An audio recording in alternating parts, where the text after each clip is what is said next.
August 8th, 2016, and we're about to record a dream that Axel had last night. And it is super symbolic, creepy, and end-timey. So I'm going to hand it over to Axel. Okay. Well, it started out, I can't remember who I was with, but I was with somebody and we were on the highway, but we weren't in a car. Like, everybody was walking, but we were like walking as fast as cars go, and we had to kind of like swerve out of the way of people who are just like basically broken down. They were walking, but they were walking really slow, like so slow that we just had to swerve out the way and dodge them. And then we eventually came to an accident on the highway where a man had jumped off a bridge onto the highway and killed himself. And the cops had the whole highway just like sectioned off, and they told us to go this way. And when we went into this way, we had to go into a building. As soon as we went into the building, they locked us in. And it was like a prison.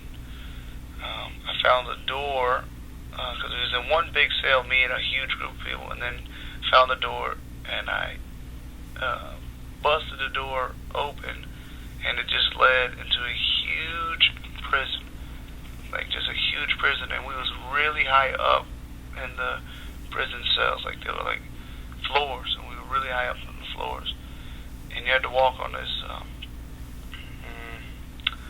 you had to just like walk down the hallway, but the hallway is like, it's just like a metal floor, like a metal crate floor, and then they had a rail that you could hold on to, but it was like really far down, and I had to walk all the way around this huge building to get to these stairs.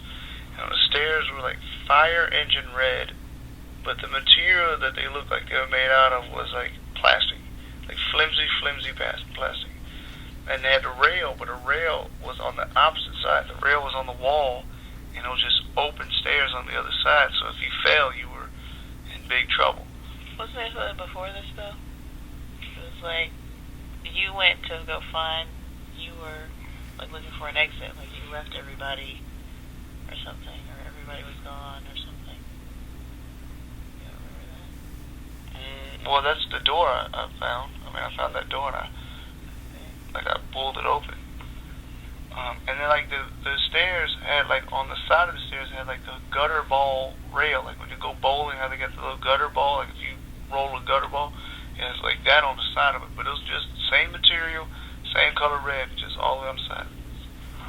So I eventually got to the bottom floor, which the only reason I started going down the stairs is when I opened the door, everybody was heading towards the stairs, so I was just following the crowd to the stairs. And when I got to the bottom floor, it was just this man there. Was there anybody else that was like in the room with you? Oh yeah, like when I first initially broke the door open to go to the stairs, yeah, I was in a huge. Like we all went into the room and they locked the door behind us. Yeah. So, but like when you're down the room and you down in the bottom and you see that guy, it's you and a bunch of other people. Oh yeah, so like everybody's heading there. Everybody in this huge prison is heading there to hear this guy say something. Oh. And I don't remember what he looked like. I never saw him or anything like that. It's just the atmosphere in the dream. You just knew he was a big, huge presence. Like, I don't know, tall, 6'5", 6'6", 320-pound type guy presence. Like, that was his presence that you could feel. He's just a massive guy. And he was just speaking on ancient spirits. Like, in the floor were, like, pentagrams and just like weird ancient writing in between the like the pentagram was made up of like think of two yellow lines on a road, and that they're just making the pentagram, and in between those yellow lines was writing and stuff like that, and on like the corners of the stars were these rocks with designs and stuff on them. Have you ever seen anything like that in your life? Well, I've seen it like in a video game before, but not a video game I've ever played. Actually, a video game that this guy I work with, he preached on how symbols do mean something. And in the video game, you turn into a goat and you can go into the woods, and if you go far enough off in the woods, you find this pentagram on the ground like that with a bunch of writing all over it. That's weird. That's really weird. So, like, I'm like wandering around trying to find a way out, like trying to find an exit to get out of this place. And I somehow just get past the guy and past the pentagram, and in the back there's a bunch of people that are with this guy, and I just go right through them, and I go into this back room where, you know. Well, wait. You said that the guy, there was a lady with him. Not like standing beside him. Oh. Like she was with him. You knew that she was with him, but it was like they weren't standing together. He was standing all by himself, and then behind him, like it was him, the pentagram, and all that crazy stuff, and then a crowd behind all that. And I walked past him, over the pentagram, through the crowd, and there was this room back there. And it was a really strange room. It was really dark. The room was really dark. Like it felt like even if you cut lights on, it would still be really a dark room. And it was like you could tell it was a man-made room in the sense that it was glorifying man. Like they had mahogany shelves and satin or like velvet carpet and just like top dollar materials and stuff in there. And a lot of like the bookshelves were like grandiose leather bound books and all that stuff. And I was looking for an exit, and I kind of found a door, but I never really paid attention to the door. I seen the door. It's like double doors at a gym. Like you got the little breaker bar that you push open, whatever. And I found those, and it was black too, just like the room. But I just never paid attention to those doors, and I was really kind of focused on this. It was like a spirit of a lion in the room with me. I couldn't see the lion. I could, but I couldn't. It wasn't like a physical lion. It was just like a shadow of a lion, like on the book. Oh yeah, you said that the guy, he was like summoning spirits, and he wasn't necessarily summoning. He was just talking about ancient spirits. He was bringing up these spirits, and while he was talking about this, when I was I wasn't really sneaking by him. I was just walking by him, trying to find a way out. He was talking about these ancient spirits, and I knew that this girl that was with him, she was really quiet. She was like saying the spirits with him, and then you could tell like he was coming up to a spirit that she did not want to bring up anymore. She didn't want to talk about the spirit anymore, and he was about to mention it. And at this time, I'm already been in the room. I'm just kind of like just in there with this, just looking for something. I'm not even looking for exit now. I'm just looking for something.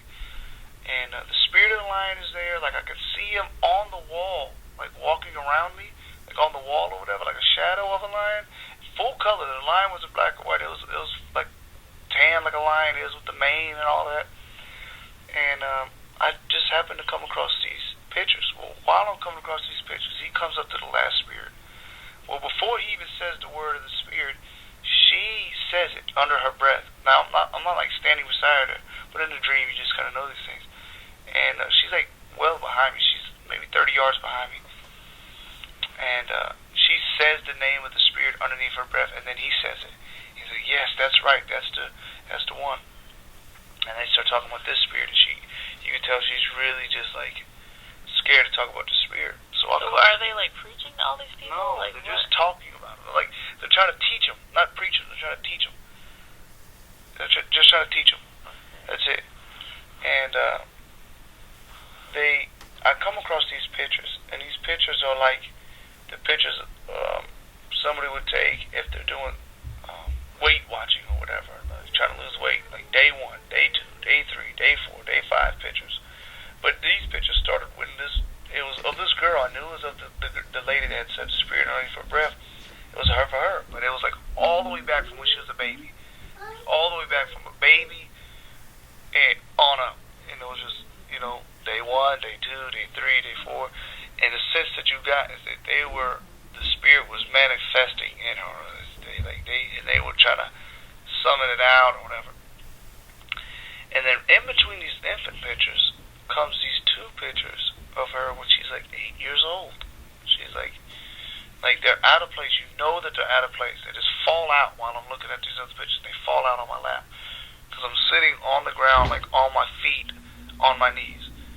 um, not Indian style, but like you would sit on your legs, and the pictures fall out on my legs, and when I pick them up, I notice that the girl realizes that I had like what I'm doing back there finally, and she's like, she's really scared. She's not angry that I'm back there and I found the pictures. She's more scared that I found these pictures, and she sees that I found the two pictures that she had hidden. She hid those pictures on purpose within the baby pictures, and when I picked them up and I said, "Gotcha," like I had thought I found something to get them in trouble with. I don't know who I could turn them into. That wasn't. When I looked, I just thought I found something. She says, she gets like scared and says, "No," like just no, and she starts running towards me. And while she's running towards me, like I'm not looking at her, I'm not watching her while she's running towards me. I just know that that's happening. I noticed that one of the pictures of her eyes are pitch black. Pitch black. She's got this demonic look on her face. And I was like, man, her eyes are really black. And when I said that, this black like ball, but it wasn't like a sphere. It wasn't a perfect circle. It was like somebody flapping a sheet. That's what it looked like. It was like a little black sheet, but it wasn't a big. It was the size of a grapefruit, like the size of a grapefruit. But it was a ball, but it was just like it was flapping like a sheet, like a flag would do in the wind. And that's what it was like. But it was heading straight for my mouth, like beeline from my mouth, not fast, but like just swiftly for my mouth. And I was trying to swipe it and wipe it away and trying to blow it out. And just it wasn't going. There was nothing that I could do for it. And it was just going straight for my mouth. And right before it got like into my mouth, it got like on my lips. And right before it got into my mouth, Jesus came to my mind. I was like, oh, call out for Jesus, because I know He's the only one who can help. So when I tried to say Jesus, I was going to say Jesus help. And when I said, I woke up out of my dream. And it really had me spooked. Like I was on the verge of tears the entire time. When I woke up, I didn't know where my hands were at for some reason. I couldn't find but I didn't want to move either. When I woke up, I didn't want to move, and I couldn't feel my hands. Like both my hands from the wrist up, like to the fingertip, I couldn't feel them. I didn't know where they were at on my body, but I didn't want to move to find out where they were. And I sat there for a few minutes, and then I woke my wife up and told her I had to tell her something, which was the dream. Yeah, I was not ready for all that information. You just couldn't say it. And then I was like, what? But yeah, you were scared, or? I was scared, like really scared. Like I was scared that I had gotten a demon possession. I was scared that a demon had entered me. I don't feel any different. I don't think that a demon has. I prayed to Jesus. I cried out then when I woke up, because I need the Lord, and I don't want to be demon possessed because I want to go to heaven. So, well, you know that line was probably Jesus. That's what I kind of get, but it wasn't really like definitive in the dream. It wasn't like, but it wasn't. I mean, it kind of was like you did. I knew the lion was there for peace. I didn't feel any fear from the lion at all. I wasn't scared of the lion. I wasn't fearing the lion.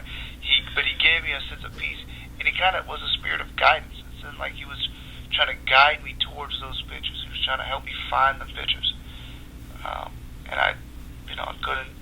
Like I said, I didn't fear him or anything. I wasn't scared of it. And it seemed like I was the only one that could see it there. So, and I was the only one in the room. But yeah, you said you woke up and you felt sad for the girl or something. Do you remember that? I mean, I did feel sad for her because you could tell that they had, like, just controlled her entire life from infancy all the way up. That they were using her as a vessel for demonic purposes, and she had no control or no free will in her life.